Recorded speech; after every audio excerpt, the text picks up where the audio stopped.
La palabra a la diputada Miriam Bregman. Muchas gracias, señor presidente. Hemos escuchado con atención a los diputados que nos precedieron y que informaron por la mayoría. La verdad que debemos decirlo, por más que hablen de la Cosa Nostra, que hablen de la FIFA, de grandes escándalos internacionales, no nos conmueven sus argumentos porque la verdad y la agenda parece que la dice Clarín hoy en la tapa, cuando titula que el caso de José López apura el tratamiento del arrepentido en este Congreso. Y tanto apura, y debo hacer una mención a ello porque ayer se planteó en las comisiones, no solo por nuestro bloque, sino también por otros diputados y diputadas, sino que lleva al atropello absoluto de cualquier tratamiento serio de una ley. Estábamos reunidos en las comisiones ayer y ningún diputado tenía ni siquiera el dictamen que supuestamente ya estaba redactado. Se llegó tan lejos que se llegó a decir que se había discutido en el fin de semana, sin reuniones de asesores, no se dijo dónde, seguramente reuniones en barrios privados a los que no nos invitaron. Nosotros no pudimos ser parte de la discusión de esta ley y ayer se nos convocó al solo efecto de ser un número más para lograr un dictamen que también en forma atropellada ya estamos discutiendo en el recinto. Me gustaría saber cuántos de los diputados que hoy están presentes han leído el dictamen de mayoría, el dictamen de minoría y saben lo que aquí se está votando.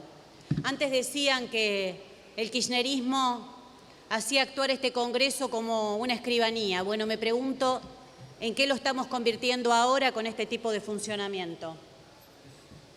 Y sí sabemos nosotros que, claro, que lo que se está discutiendo aquí se basa o intenta basarse en un profundo rechazo popular que por supuesto que compartimos al robo del dinero público, de los fondos públicos, a fortunas hechas a fuerza del narcotráfico, de la trata de personas, que siempre indefectiblemente quedan impunes y viven en los mejores barrios también, como José López. Hay un estudio del Centro de Prevención de la Criminalidad Económica que dice que en la Argentina hay 750 causas por corrupción, 750 causas abiertas, y que en promedio cada causa lleva unos 14 años de duración. Los condenados son un puñado de personas y los que han pasado por la cárcel creo que sobran los dedos de una mano para contarlos. Por eso claramente estamos hablando de la impunidad del poder. Funcionarios que se hacen ricos obscenamente en el ejercicio de la función pública. Pero queremos marcar primero un elemento que no se puede dejar de lado, que esta impunidad está garantizada por el Poder Judicial. Un Poder Judicial designado por las componendas de los partidos mayoritarios por años. Hasta se llegó a hablar en este país de la servilleta, en la cual figuraban los jueces federales, que hoy muchos de ellos siguen siendo jueces de la Nación. Jueces que hace unos días les volvieron a preguntar si quieren abandonar uno de los tantos privilegios que tienen, como es no pagar impuestos de las ganancias, y se negaron. Jueces que apañan al poder de turno, que siempre juzgan a los gobiernos que caen en desgracia, pero nunca a los que están en el poder. Si no, nos explica cómo todas las causas de corrupción comenzaron a acelerarse inexplicablemente desde el 10 de diciembre a esta parte. Un poder judicial que llena las cárceles de pobres y que siempre libera a los poderosos. Por eso, parte del programa del Frente de Izquierda para luchar en serio contra la corrupción incluye la elección por sufragio universal de todos los jueces y los juicios por jurados, también para los casos de corrupción.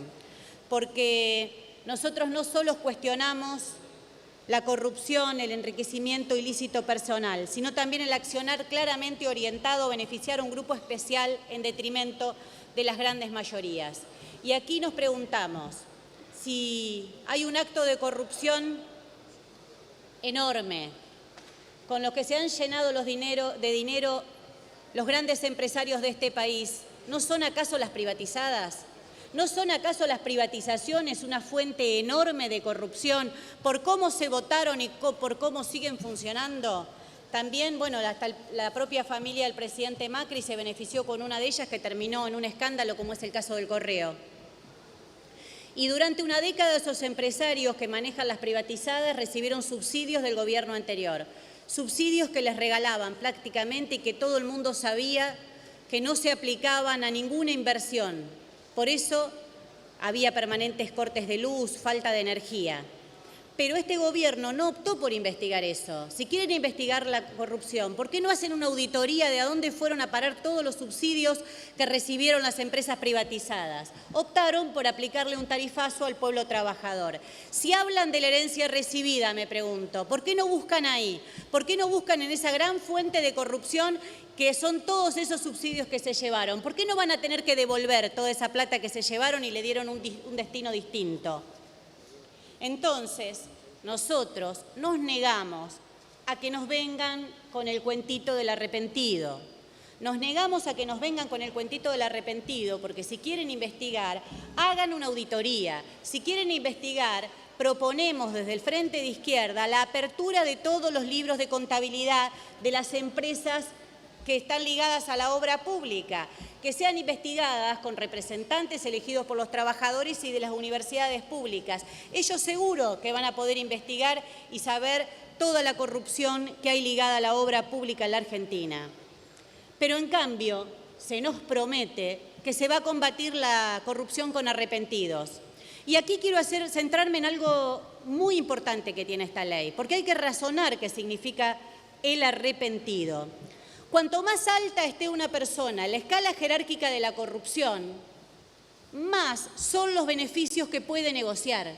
Los perejiles, el que está abajo, no tiene mucho conocimiento de cómo funciona toda la red de corrupción, de narcotráfico, de trata.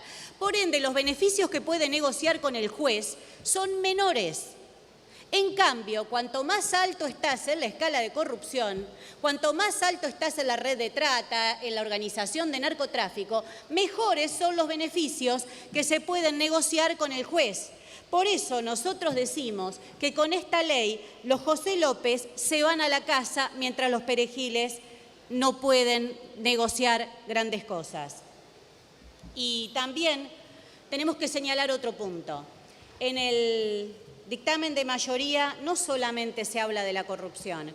Como siempre y como viene ocurriendo en diversas sesiones, se aprovechan estos temas que se instalan mediáticamente, que son tapa de los diarios, para fortalecer el aparato represivo del Estado. Y en este sentido lo decimos por dos artículos que están contemplados en la ley de arrepentido y que nos preocupan enormemente, que creemos nosotros que tienen que ver con la criminalización de la protesta social y también la persecución del consumo de drogas. Uno, el de la criminalización de la protesta, creemos que hay un reforzamiento de estos mecanismos porque se incluye la figura del arrepentido para hacer efectivo el artículo 41 quinquies de la famosa ley antiterrorista heredada de la década anterior. Una ley que todos los organismos de derechos humanos y diversas organizaciones, incluso algunas diputadas que integran hoy Cambiemos, como la exdiputada, hoy ministra Patricia Bullrich, que llamaba a reuniones en este mismo Congreso para derogar la legislación antiterrorista. Hoy aquí se está haciendo lo contrario. Se dice que se podrá utilizar la figura del arrepentido para hacer efectivo el artículo 41 quinquies del Código Penal, que, como decimos, es un artículo para perseguir a las organizaciones sociales y políticas en su militancia. Es una persecución ideológica. Y hay otro artículo al que también se promueve la figura del arrepentido, muy amplio. Ayer se cuestionó muchísimo en las reuniones de comisión, pero bueno, no se puede discutir nada porque ya está todo escrito, que es el artículo 210 y el artículo 210 bis del Código Penal. Son los artículos 210 y 210 del Código Penal que se refieren a la asociación ilícita. Bueno, la asociación ilícita es una figura que nace en el siglo XIX para perseguir a las organizaciones sindicales. Netamente su contenido es persecutorio y se ha usado hasta la actualidad siempre para perseguir a los que luchan, a los opositores políticos. Tanto es así, tan cuestionada esta figura, que algunos tratadistas sobre derecho penal afirman que es una figura que no sirve para condenar, porque es muy difícil comprobar la existencia de una asociación de determinado número de personas para cometer una serie de delitos.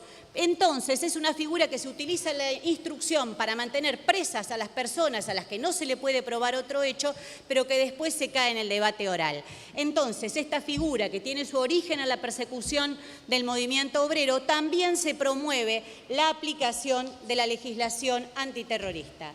Y hablaba también de otro elemento que nos preocupa, que es el del narcotráfico.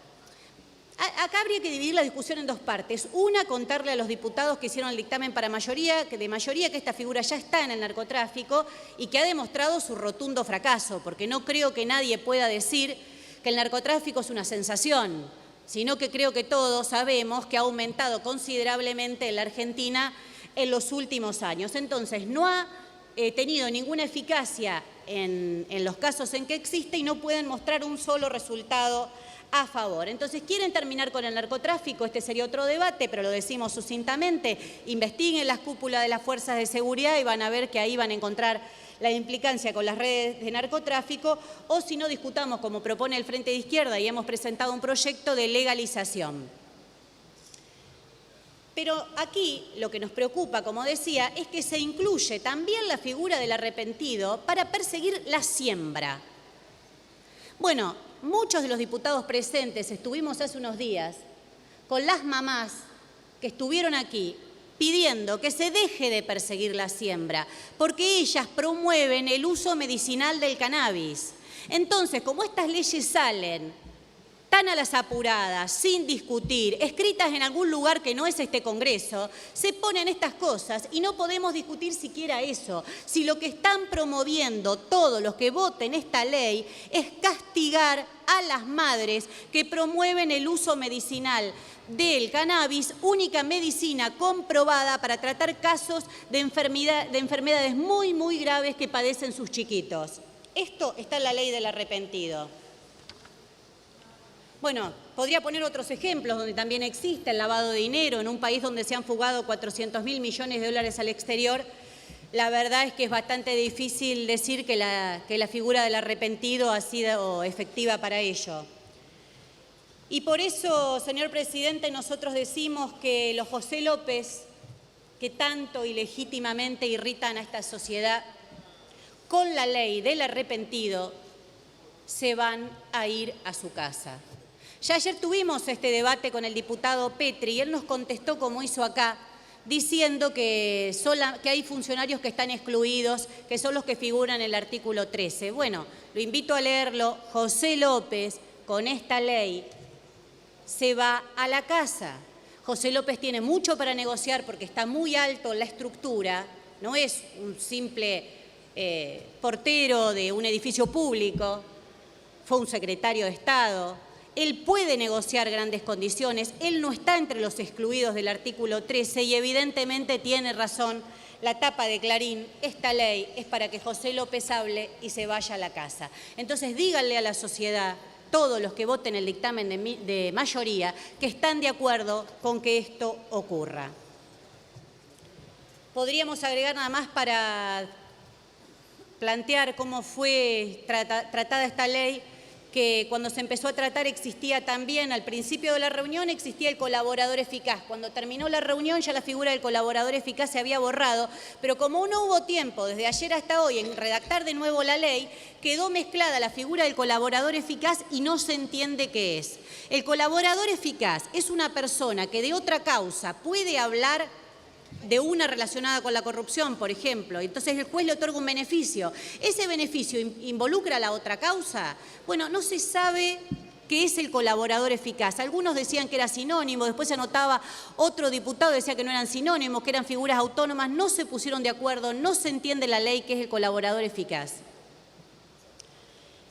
Frente al dictamen de mayoría y tal como venimos diciendo, nosotros tenemos otras medidas. Nosotros proponemos la elección de todos los jueces por sufragio universal, el juicio por jurados, auditoría sobre todas las empresas privatizadas, la apertura de todos los libros de las empresas relacionadas con la obra pública, Nosotros proponemos el cese del secreto bancario. ¿Saben qué fácil se resolvería los escándalos como los que mencionaron acá, como el de la FIFA, si se termina el secreto financiero, si se termina el secretismo, si se termina el secreto bancario? Lo que ganan los trabajadores es público, hasta le aplican el impuesto a las ganancias a muchos de ellos por lo que ganan. Lo que ganan los empresarios siempre es oculto, siempre es secreto y siempre está protegido por el secreto bancario o financiero. La reestatización de todos los puertos, de donde se hacen gran parte de esas maniobras, no solo de narcotráfico, sino también de fugas al exterior. La nacionalización del comercio exterior para evitar todos los negociados que se garantizan con las exportaciones y las importaciones. La creación de una banca nacional única para evitar la fuga de dinero que denunciamos recién y que tiene escándalos enormes como la del banco HSBC, que no puede ser que nos enteremos porque hay uno que cuenta porque le hackean una cuenta a otro. ¿Por qué no se nacionaliza la banca, se crea una banca nacional única y se termina a su vez con el secreto financiero y bancario? Para terminar, señor presidente, nosotros adelantamos el rechazo a esta ley absolutamente distractiva. No se va a terminar la corrupción con un arrepentido, no se termina la corrupción con que José López hable. Capitalismo y corrupción van de la mano y con esta ley José López se va a su casa. Muchas gracias. Gracias, señora diputada.